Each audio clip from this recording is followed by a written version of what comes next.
विश्वनाथ, तेजस, प्राज्ञ,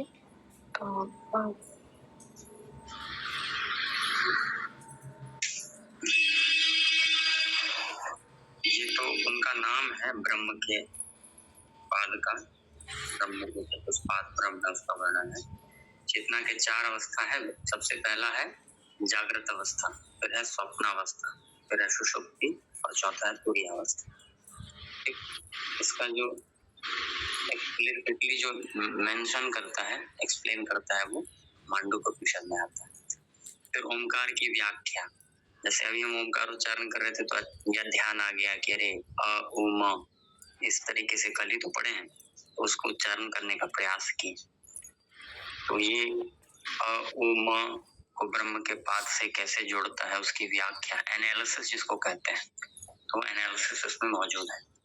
और तीसरी बात है अद्वैत ब्रह्म। जब आप इस मांडुक्य उपनिषद को गहराई से पढ़ेंगे और अन्य दार्शनिक चिंतन की दृष्टि से देखेंगे, बाकी चीजों से कंपेयर करेंगे, तो हमें पता चलेगा कि ये शुद्ध रूप से अद्वैत की स्थापना करता है। जो परमात्मा है वही आत्मा है, जो आत्मा है वही परमात्मा है। आप देखे होंगे इस पूरे उपनिषद में कई बार परमात्मा के लिए आत्मा शब्द ही यूज हुआ है। गौर किए थे क्या?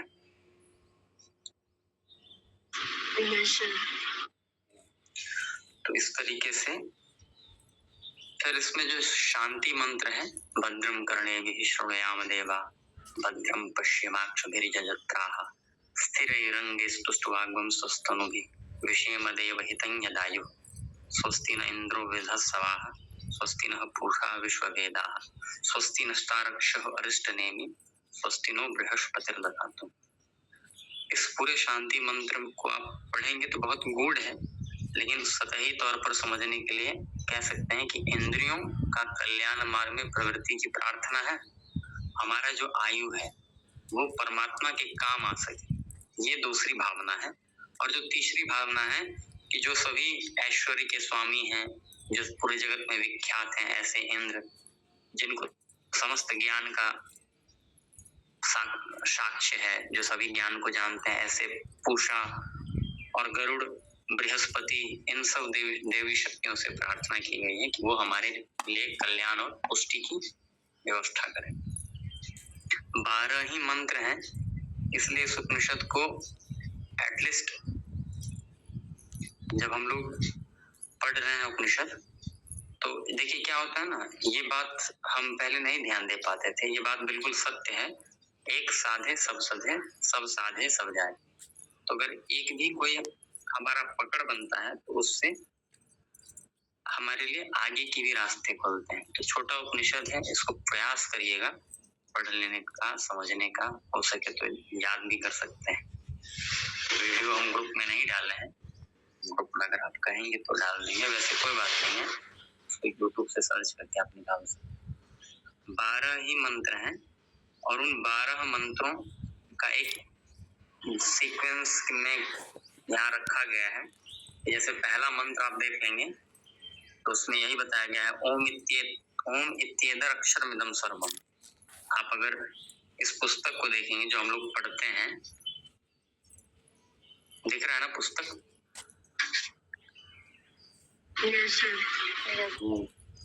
अगर आप लोग गौर किए हो तो इस पुस्तक के पहले ही पेज पर लिखा हुआ है ओम इत्येदक्षरमिदं सर्वम। दिख रहा है ना?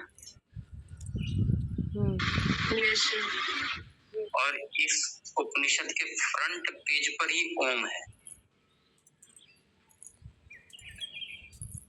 और हम लोग मांडुक्य उपनिषद में ही पढ़े थे कि जो सभी भाव है उस सब भाव का साक्षी या सभी भाव ओमकार में समाहित है। तो जो ऋषि मुनि हुआ करते थे वो क्या करते थे, वो एक ही विषय पर चिंतन किया करते थे। और मांडुक्य उपनिषद उसका एक बहुत ही सटीक उदाहरण है कि कैसे आप गागर में सागर को रख सकते हैं। इसीलिए छोटा उपनिषद है, इसको पढ़िए, पढ़ करके इसको जहां तक आपसे सामर्थ्य हो सके कंठस्थ करने का, चीजों का एनालाइज करने का। इससे क्या होगा, आपके उपनिषद संबंधी ज्ञान का भी विस्तार होगा और हमें बाकी अपने एग्जाम की भी दृष्टि से बहुत हेल्पफुल है। तो इस तरीके से आप देख रहे होंगे कि ओमकार के स्वरूप का वर्णन करते हुए और संपूर्ण जगत जो भूत भविष्य वर्तमान है, ये सब ओमकार से ही उत्पन्न हुआ है और उसी में समाहित है, ऐसा पहले मंत्र का भाव है। फिर दूसरा मंत्र है कि संपूर्ण जगत ब्रह्ममय है। और ओम क्या है? योग दर्शन में एक सूत्र आता है ना, ईश्वर। जब हम लोग ईश्वर तत्व की व्याख्या पढ़ रहे होते हैं योग दर्शन में, पहले समाधि पाद में, बहुत बढ़िया, तस्य वाचिका प्रणवा, मतलब ब्रह्म का नाम क्या है? ओम है ना।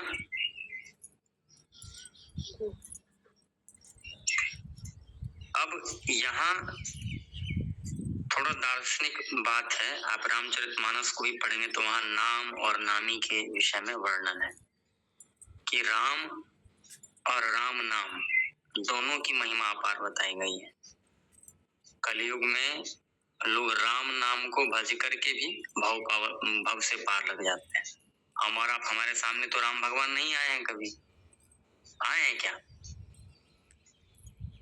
नहीं आए हैं, लेकिन उनका नाम हमारे पास है और उस नाम से हम राम भगवान को जोड़ लेते हैं, उनके गुणों को, उनके अस्तित्व को। तो उसी तरीके से ओम उस ब्रह्म का नाम है और ब्रह्म अमल है, अनंत है, अगोचर है, इस इंद्रियों से अगम्य है। तो फिर उस ब्रह्म को समझने के लिए हमने एक मेथड रिजॉर्ट किया, हमने एक तरीका अपनाया और वो ओम, कि हमने उनको ओम बुलाना शुरू किया।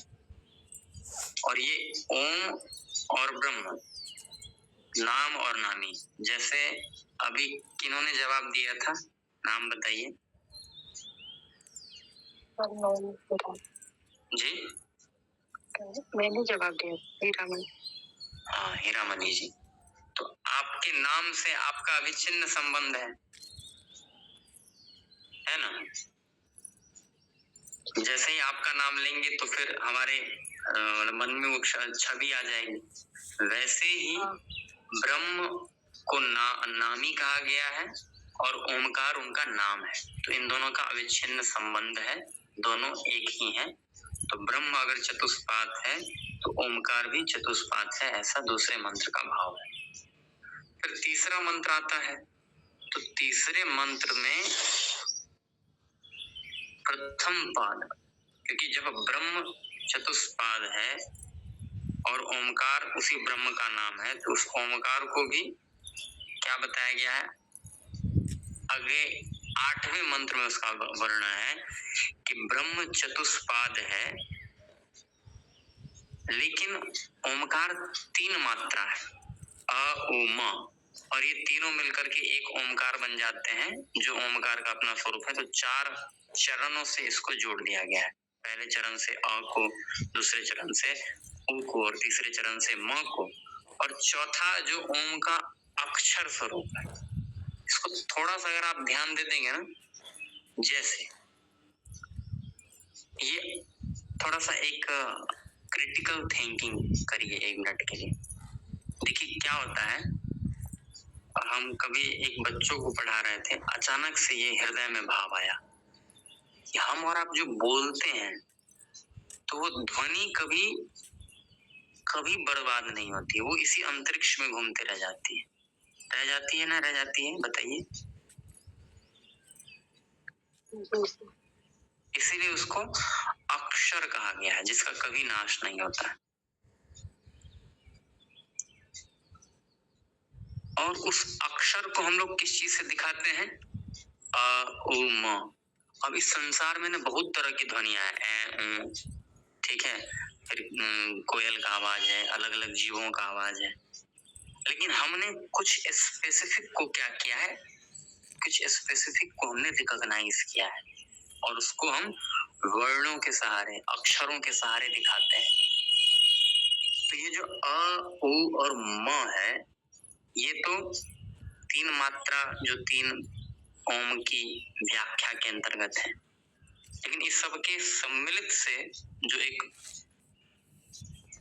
ध्वनि आती है जिसको हम लोग ओम कहते हैं, तो ये चारों इस पर और चिंतन करेंगे और इस पर विचार करेंगे, क्योंकि हम और आप योग फील्ड से जुड़े हैं। कई बार आप लोग को आप योग पढ़ाना भी पड़ रहा होगा या पढ़ाते भी होंगे, आप में से बहुत लोग टीचिंग से जुड़े होंगे। तो पहले मंत्र में प्रथम पाद की व्याख्या है और प्रथम पाद का नाम क्या रखा गया है? क्या नाम रखा गया है? देखिए, दिख रहा है ना, राइटिंग क्लियर है ना, हैंड राइटिंग। तीसरे मंत्र एक बार पढ़िए, आप में से कोई एक आदमी इनिशिएटिव लेकर के मंत्र वाइज पढ़िए, पढ़ करके एक बार समझने का समझाने का प्रयास करिए।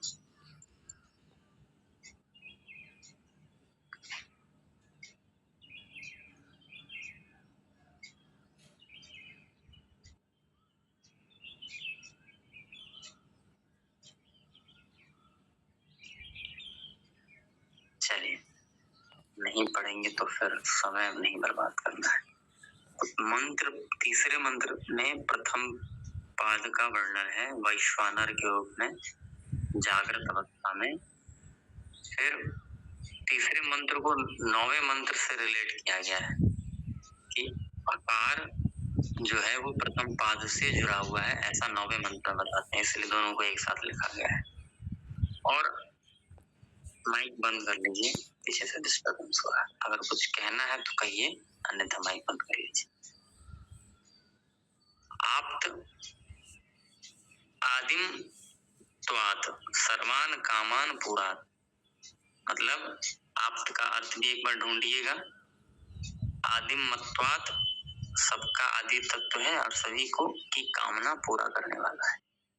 फिर चौथे मंत्र में और 10वें मंत्र में, तो चौथे मंत्र में द्वितीय पाद अर्थात हिरण्यगर्भ या तेजस रूप द्वितीय पाद का वर्णन है और इसको चेतना की स्वप्न अवस्था से जोड़कर बताया गया है। 10वें मंत्र में इसी को उकार से जोड़कर बताया गया है कि ये द्वितीय पाद ओम का ही द्वितीय उकार है और इससे उत्कर्ष की प्राप्ति होती है उभयत्वात्। उभय मतलब होता है जो दोनों तरफ मिलाने वाला, तो इसकी ये उपलब्धि है। जैसे आकार को करेंगे तो सभी लौकिक कामना पूर्ति हो जाएगी और उकार का उच्चारण करेंगे तो लौकिक और सूक्ष्म जगत में क्या होगा? बैलेंस क्रिएट होगा। और अगर हमने उकार रूपी इस द्वितीय पाद को समझ लिया, ब्रह्म के इस तेजस स्वरूप को, तो हमारे कुल में कोई भी अब्रह्मवेत्ता नहीं होगा, सब ब्रह्म को जानने वाला होगा। तृतीय पाद प्रज्ञान घन यह सुसुप्ति अवस्था से जोड़कर बताया गया है मंत्र 5 में। और 11वां जो है वो मकार मिते अपिते, मतलब माप करने वाला, विलीन करने वाला, जो सबका कारण है, सबको अपने में विलीन करने वाला है, उसी से जोड़कर तृतीय पाद बताया गया है। फिर चतुर्थ पाद चतुर्यावस्था, यहाँ किसी स्पष्ट देवता का तो वर्णन नहीं है, एग्जैक्ट नाम तो नहीं है, लेकिन इसको निर्विशेष अवस्था जिसको कहते हैं, हाँ, जिसका कोई वर्णन ही नहीं हो सकता है, वही है चतुर्पाद। और इसी को तुरीय अवस्था कहते हैं, कैवल्य अवस्था कहते हैं। 12वें मंत्र में भी फिर से इसका और भी स्वरूप बताया गया है कि ये मात्रा रहित है, अव्यवहार्य है, शिव है अर्थात कल्याणकारी है और आत्मम संविशति, आत्मा में प्रविष्ट हो जाता है। तो इस तरीके से ये चारों पादों का वर्णन है 6ठे मंत्र में और 8वें मंत्र में। इसमें सर्वेश्वर, सर्वज्ञ, अंतर्यामी, सबका योनि, सभी प्राणियों का उत्पत्ति, रक्षा और पालन या विलय करने वाला परमेश्वर है, ऐसा वर्णन 6ठे मंत्र में मिलता है। 8वें मंत्र में ब्रह्म चतुष्पाद है, नाम से अभिन्न, उसका जो भी हम लोग वर्णन कर रहे थे। तो एक बार इसको अगर आप देख लेंगे तो उम्मीद है मांडुक्य उपनिषद का बहुत कुछ क्लियर हो जाएगा। यहाँ तक क्लियर है? बताइए। क्लियर है ये डायग्राम? जी। चलिए अब हम लोग आज ऐतरेय उपनिषद को पढ़ेंगे। किस उपनिषद को पढ़ेंगे? ऐतरेय उपनिषद। किस वेद से जुड़ा हुआ है ऐतरेय उपनिषद? ऋग्वेद। ऋग्वेद से। बहुत बढ़िया। तो ऋग्वेद से जुड़ा हुआ ये उपनिषद, हमारे सिलेबस में ऋग्वेद से जुड़े हुए कौन कौन उपनिषद हैं? प्रमुख उपनिषद में, योग उपनिषद की बात अभी नहीं कर रहे। ऐतरेय उपनिषद। तो ये उपनिषद अगर हम देखें तो अभी तक हम लोग हर वेद से जुड़े हुए उपनिषदों में यजुर्वेद से देखें, अथर्ववेद से देखें, देखे ना? सामवेद, हाँ, सामवेद से जुड़ा कोई उपनिषद देखे हैं क्या? हाँ। कौन सा? केन उपनिषद। केन उपनिषद। तो हमने तीनों वेद को स्पर्श किया और जो सबसे पुराना वेद है जिसको बोलते हैं ऋग्वेद, उसको हम लोग अब पढ़ने जा रहे हैं। उससे जुड़ा हुआ उपनिषद हम लोग अभी पहली बार टच कर रहे हैं। तो आइए इसको समझने से पहले इसके विषय वस्तु को समझने का प्रयास करें। जैसे किसी व्यक्ति को आप कैसे याद रखते हैं? अगर किसी व्यक्ति को एक बार आपको देखने का मौका मिले तो आप उसको किस चीज से दोबारा पहचानने का प्रयास करते हैं? उसके चेहरे से। चेहरा ही रहता है ना ध्यान हम लोग, है कि नहीं? वैसे ही हर उपनिषद के विषय में जो उसका शांति मंत्र है और उसके विषय वस्तु की जो ये जानकारी है, ये बहुत इम्पोर्टेंट है। तो पहले इससे दोस्ती कर लें, इसको ध्यान कर लें, तो फिर हम लोग उपनिषद, अरे ये किस उपनिषद का हो सकता है। कई बार होता है ना कि आप किसी एक चेहरे को जानते हैं तो आप उसके भाई बहन को भी प्रेडिक्ट कर देते हैं कि नहीं कर देते हैं? उसी तरीके से हम लोग देखेंगे, ऐतरेय उपनिषद को भी पढ़ेंगे अभी। इसमें सबसे पहली बात देखा जाए तो 3 अध्याय हैं। 3 अध्याय हैं और सबसे पहला जो अध्याय है वही सबसे बृहत है, जिसके अंतर्गत 3 खंड हैं। द्वितीय अध्याय में तो एक ही खंड है और तृतीय अध्याय में भी एक ही खंड है। तो टोटल मिलाकर 5 चैप्टर्स हैं। चैप्टर्स 3 ही हैं, उसको 5 पार्ट्स में डिवाइड किया गया है। पहला चैप्टर 3 खंड, बाकी जो है द्वितीय अध्याय और तृतीय अध्याय ये एक एक खंड में। ये चैप्टराइजेशन डिफर हो सकता है, ये बहुत ध्यान देने की आवश्यकता नहीं है। चैप्टराइजेशन कई बार डिफर करता है, लेकिन गीता प्रेस की पुस्तक, लोनावाला की पुस्तक, ये सब पुस्तकें मतलब यूजीसी नेट भी एक्नॉलेज करती है, तो हम लोग को इसी अनुसार चलना है। अब परमात्मा की सृष्टि रचना विषय का प्रथम संकल्प का वर्णन। परमात्मा के द्वारा समस्त लोकों की और ब्रह्म तथा अन्य लोकपालों एवं वाग आदि इंद्रियों और उनके अधिष्ठात्री देवताओं की उत्पत्ति का निरूपण। अब आप जैसे ही इस लाइन को पढ़े होंगे तो एक बात दिमाग में आना चाहिए कि सृष्टि संरचना के विषय में, संकल्प के विषय में, संकल्प से सृष्टि या संकल्प से मन का हमारे शरीर में प्रविष्टिकरण किस उपनिषद में बताया गया है? अभी आप लोग में से ही कोई इस उपनिषद का नाम भी लिए हैं, हम हिंट भी दे दें। ऐतरेय में तो है ही, लेकिन अभी इससे पूर्व जो हम उपनिषद पढ़े हैं उनमें से किन में आया है? संकल्प से। हाँ, एक बार फिर सुन लीजिए। जैसे संकल्प से यहाँ सृष्टि का वर्णन है, तो मतलब प्रश्न ये है कि किस उपनिषद में बताया गया है कि संकल्प के द्वारा ही जो प्राण है या मन है, इस सबको हमारा धारण कर पाते हैं, जीवन को धारण कर पाते हैं। प्रश्नोपनिषद। प्रश्नोपनिषद एकदम सही। इसका सही प्रश्न यही होगा कि प्राण शरीर में प्रवेश कैसे करता है, तो संकल्प द्वारा प्रवेश करता है, ऐसा हम लोग प्रश्नोपनिषद में पढ़े हुए हैं। किस प्रश्न के अंतर्गत पढ़े हैं, अगर ध्यान हो तो?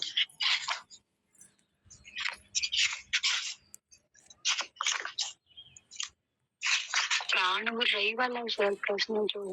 हाँ, बात तो बिल्कुल सही, लेकिन कृष्ण किस प्रश्न के अंतर्गत हम हमारे पास ये प्रश्न? दूसरा प्रश्न। हाँ, दूसरे प्रश्न के अंतर्गत 3 प्रश्न पूछा गया था, लेकिन इस प्रश्न का शायद तीसरे में है वर्णन। एक बार देख लीजिएगा, जहां तक हमको ध्यान है।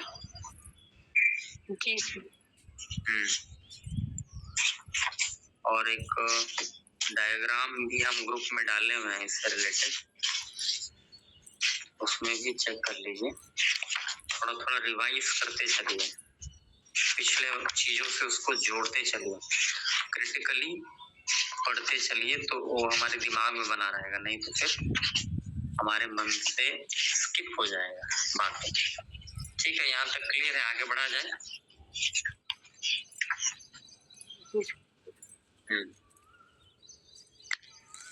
ये तृतीय प्रश्न के ही अंतर्गत है कि शरीर में आखिर प्राण प्रविष्ट कैसे होता है, तो मनोकृत संकल्प से। ये तीसरे प्रश्न के दूसरे प्रश्न में आश्वलायन जी पूछते हैं और पिपलाद जी जवाब देते हैं कि संकल्प मतलब मनोकृत संकल्प से, हम मन में जैसा संकल्प लेते हैं ना, उसी अनुसार प्राण प्रविष्ट होता है हमारे शरीर में। जैसे ये बहुत बड़ा विज्ञान है कि कोई भी गर्भ का चयन कोई आत्मा कैसे करती है, तो उसके पीछे यही विज्ञान है कि तत्क्षण उस जीवात्मा के साथ लिपटा हुआ जो सूक्ष्म शरीर है, उसमें कैसा संकल्प है, उसी संकल्प के अनुरूप वो सूक्ष्म शक्तियों को ग्रहण कर गर्भ में प्रविष्ट होती है। तो ये बहुत आगे की बात है, और ये हम लोग कई बार बताया जाता था, लेकिन फिलहाल हम लोग अभी ये देखें कि प्रथम खंड क्लियर है ना, परमात्मा सृष्टि रचना विषय प्रथम संकल्प का वर्णन, और परमात्मा के द्वारा समस्त लोकों की और ब्रह्मा तथा अन्य लोकपालों की एवं वाग आदि इंद्रियों और उनके अधिष्ठात्री देवताओं की उत्पत्ति का निरूपण। क्लियर? चलिए, अब द्वितीय खंड और तृतीय खंड के विषय वस्तु कौन पढ़ेंगे, शीघ्र बताइए। जो पढ़ेंगे वो शुरू हो जाइए, इसको ही पढ़ना है जो स्क्रीन पे शेयर हो रहा है। पढ़िए पढ़िए। दूसरे खंड में इंद्रियों और उनके अधिष्ठाता देवताओं के द्वारा राजस्थान और अन्य यातना परमात्मा द्वारा घोष तथा अथवा शरीर की रचना और देवताओं का उनको पसंद न करना। बस रुक जाइए। अब देखिए, ऋग्वेद की विशेषता है, आप देखते होंगे कि पशुभिर ब्रह्म वर्चसेन, मतलब पशु पक्षी प्रकृति से जुड़कर शिक्षण। ऋग्वेद सबसे पहला वेद है, और सबसे पहला वेद देखेंगे तो हमारे आसपास जब सबसे पहला ह्यूमन सेटलमेंट विकसित हुआ था, तो व्यक्ति पहले तो क्या करता था, व्यक्ति पहले शिकार करता था, लेकिन फिर सभ्यता के ढांचे में ढला, हम लोग एग्रीकल्चर सीखे, एक हमने कुछ जानवरों को क्या करना सीख लिया, उसको डोमेस्टिकेशन करना सीख लिया। तो हर वेद की ना अपनी शैली है। तो देखिए, परमात्मा द्वारा गौ तथा अश्व शरीर की रचना और देवताओं को उनको पसंद न करना, आ गया ना, मतलब तत्कालीन समय और स्थितियों और उस समय की प्रायोरिटी क्या थी, वो उस समय के साहित्यों में झलकती है। तो ऋग्वेद को आप पढ़ेंगे कभी, तो जैसा कि हम सुने हैं, पढ़े तो हम भी नहीं है, लेकिन वेद यही है, वेद का अंतिम भाग हम लोग पढ़ रहे हैं, ये हम लोग का भी सौभाग्य है कि वेद के अंतिम भाग, इसको वेदांत कहते हैं, जिसमें दार्शनिक चिंतन का वो है, कह सकते हैं सार है, उस पर चिंतन मनन करने का अवसर मिल रहा है। तो द्वितीय खंड के प्रारंभ में ही बताया गया है कि इंद्रियों और उनके अधिष्ठाता देवताओं द्वारा वास स्थान और अन्न की याचना। तो आप जब प्रश्न उपनिषद पढ़ रहे थे तो उसमें दूसरे प्रश्न में पूछा गया था कि शरीर को धारण करने वाले कितने तत्व हैं या कितने देवता हैं, शरीर को प्रकाशित करने वाले देवता कौन है और इन सब में सबसे श्रेष्ठ कौन है। तो देवताओं का वर्णन केन उपनिषद में भी आया था, तो उससे रिलेट करेंगे, मतलब कंपैरेटिव स्टडी करेंगे। सॉरी, प्रश्न उपनिषद में भी आया था, सॉरी प्रश्न उपनिषद दूसरे प्रश्न में आया था।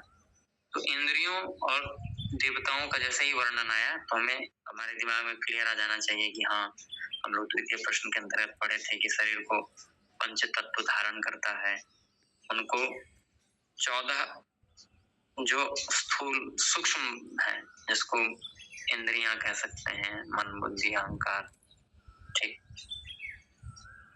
5 प्राण, ये जो 5 प्राण है, ठीक, 5 ज्ञान इंद्रियां हैं और 4 अंतःकरण है, इसी से ये शरीर प्रकाशित होता है और इन सब में श्रेष्ठ प्राण है।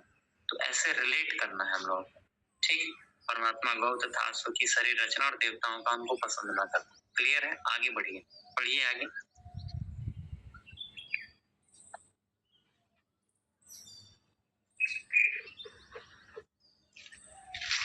पढ़िए पढ़िए, समय मत लगाइए। तो स्लाइड थोड़ा नीचे करिए। हाँ, तीसरे और चौथे मंत्र में परमात्मा द्वारा मनुष्य शरीर रचना, उसे देखकर देवताओं का प्रसन्न होना और उसके भीतर अपने अपने स्थान में प्रवेश करना। पांचवें मंत्र में देवताओं के अन्न में क्षुधा और विपाशा को भाग देना। बड़े भाग मानुज तन पावा, सुर दुर्लभ सब ग्रंथ ही गावा। तो ये जो चिंतन है कि बड़े भाग से मनुष्य तन पाए, इस तन में आने के लिए देवताएं भी ललायित होती है। तो देखिए उसका रूट क्या है, उसका रूट है ये ऋग्वेद, और ऋग्वेद का ये उपनिषद जिसको हम लोग ऐतरेय उपनिषद कहते हैं, कि इससे पहले अश्व गौ इत्यादि शरीर को रचे परमेश्वर तो देवताओं को पसंद नहीं आया। जो देव शक्तियां थी, देव शक्तियां मीन्स सम डिवाइन क्वालिटीज, आप देखें तो हर जीव के पास अपनी अपनी क्षमता है। किसी के पास शारीरिक क्षमता है, किसी के पास सूंघने की क्षमता है, लेकिन मनुष्य के पास विलक्षण क्षमता है कि वो इस सब का उपयोग करके क्या से क्या कर सकता है। तो ये मनुष्य की क्षमता नहीं है, उसके अंतराल में, उसके अंतरंग में स्थित इन देवीय शक्तियों का ही प्रभाव है। मन जो हमारा है, उस मन का हम लोग विस्तार नहीं करते हैं। उस मन का एक छोटा सा चेतन भाग ही हमारे संज्ञान में है। मन का एक अवचेतन है, अचेतन भाग है, जहाँ बहुत सारी शक्तियां दबी पड़ी हैं जड़ अवस्था में। हमारे शरीर में बहुत सारी शक्तियां हैं। तो इन सब का अनुसंधान करने के लिए, इन सब को जानने के लिए, इन सब की तरफ ध्यान आकृष्ट करने के लिए मनुष्य को अनावश्यक भाग दौड़, छीना झपटी, इस सब से बचाने के लिए और उसको आत्मस्थ करने के लिए, आत्म केंद्रित करने के लिए ऋग्वेद का यह मंत्र हम अगर किन्हीं को सुनाते हैं, उस पर चिंतन करवाते हैं। क्योंकि लोग परेशान क्यों हैं? दो ही चीज तो है जीवन में, या तो कोई बहुत ज्यादा एनर्जेटिक हो गया, स्ट्रेस में है, या कोई बहुत ज्यादा डिप्रेसिव स्टेट में चला गया। तो ऐसे व्यक्ति आपको मिलते रहेंगे, तो आप यहाँ से इस मंत्र से हेल्प ले सकते हैं। देवताओं के अन्न में क्षुधा और पिपासा को भी भाग प्रदान करना। तेन भुंजी था माँ गृधा कस्य सिद्धन। पढ़े थे ना हम लोग, हम लोग हर दिन जो जब ग्रेस प्रेयर अदा करते हैं भोजन मिलने से पहले कि परमेश्वर आपको अर्पित है, तो जो ग्रेस प्रेयर है वो यही है कि देवताओं के अन्न में क्षुधा और पिपासा को भाग प्रदान करना। ठीक है, नेक्स्ट तृतीया खंड पढ़िए, तृतीय खंड को पढ़िए।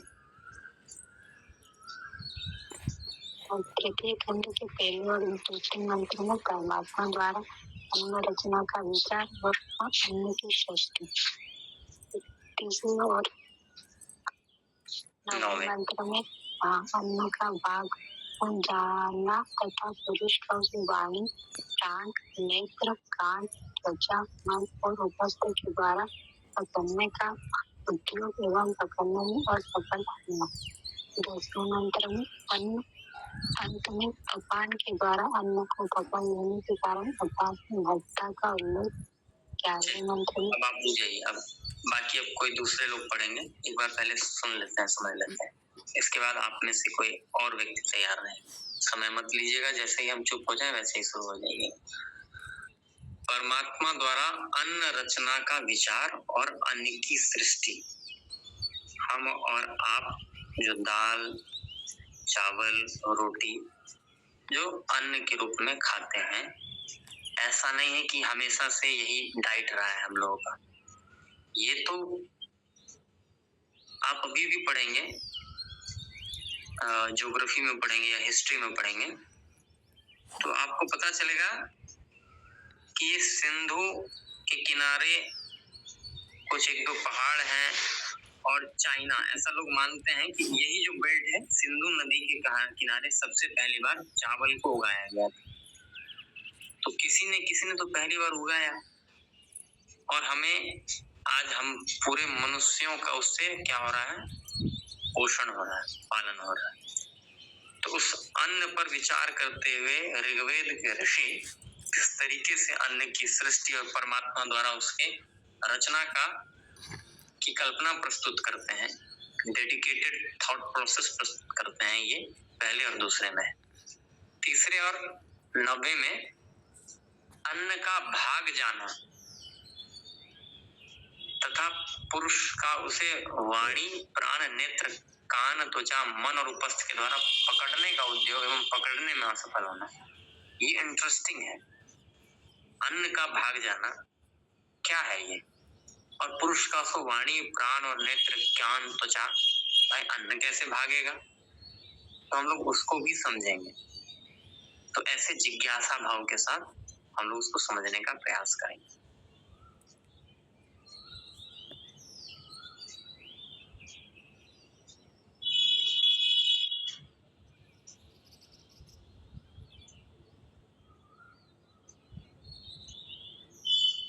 पढ़िए आगे।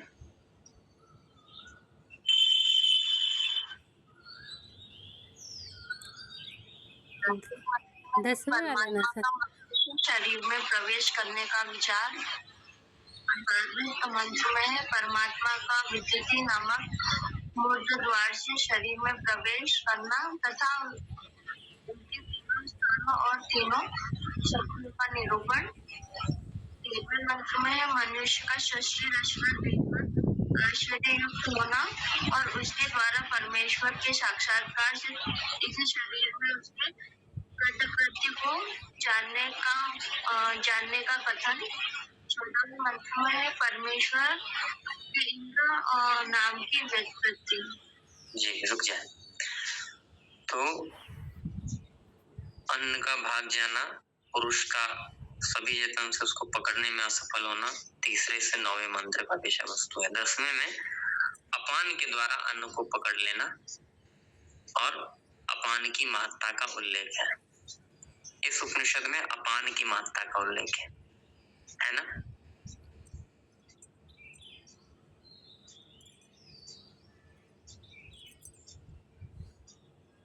वैसे ही हर उपनिषद में ना, अलग अलग उपनिषद में अलग अलग, जैसे आज आप लोग देख कर आइएगा, प्रश्नोपनिषद में किस प्राण को विशेष बल के साथ बताया गया, जिसमें विशेष फंक्शन बताया गया, इसको देख करके आना है। क्लियर है? ये चीज क्लियर है? जो हम प्रश्न पूछे हैं सबको क्लियर है? Yes sir. हाँ, देख कर आना है प्रश्नोपनिषद में कि किस प्राण को, हम आपको बता भी देते हैं, तृतीय प्रश्न के अंतर्गत आपको मिल जाएगा कि किस प्राण को विशेष रूप से बल देकर समझाया गया है। ठीक, तो यहाँ अपान प्राण की महत्ता का उल्लेख है। परमात्मा का मनुष्य शरीर में प्रवेश करने का विचार देखेंगे तो चीजें इंटरलिंक होंगी। परमात्मा का विद्रति नामक मूर्ध द्वार से शरीर में प्रवेश करना तथा उनके तीनों स्थानों और 3 स्वप्नों का निरूपण। मनुष्य का सृष्टि रचना देखकर आश्चर्य युक्त होना और उसके बाद परमेश्वर के साक्षात्कार से इसी शरीर में उसके कृत्य हो जाने का कथन। परमेश्वर के इंद्र नाम की व्युत्पत्ति। यहाँ तक बात क्लियर है? तो बताइए। चलिए, तो आज हम लोग पहले खंड के विषय वस्तु को पढ़े हैं। अब हम आज वीडियो प्रयास करेंगे डाल देने का मांडुक्य उपनिषद का भी और ऐतरेय उपनिषद का भी। कुछ नहीं करना है, केवल समय निकाल करके एक बार इस खंड के, अगर आप पूरा सुन ले तो बहुत अच्छा, पूरा नहीं भी सुन पाए तो एटलीस्ट इस खंड के मंत्रों को एक बार जरूर सुन लेना है। और जो एक काम मिला है कि हमें देख लेना है प्रश्नोपनिषद में किस प्राण की वरिष्ठता या श्रेष्ठता को अच्छे से बताया गया है। बात क्लियर है? आज के लिए 2 काम।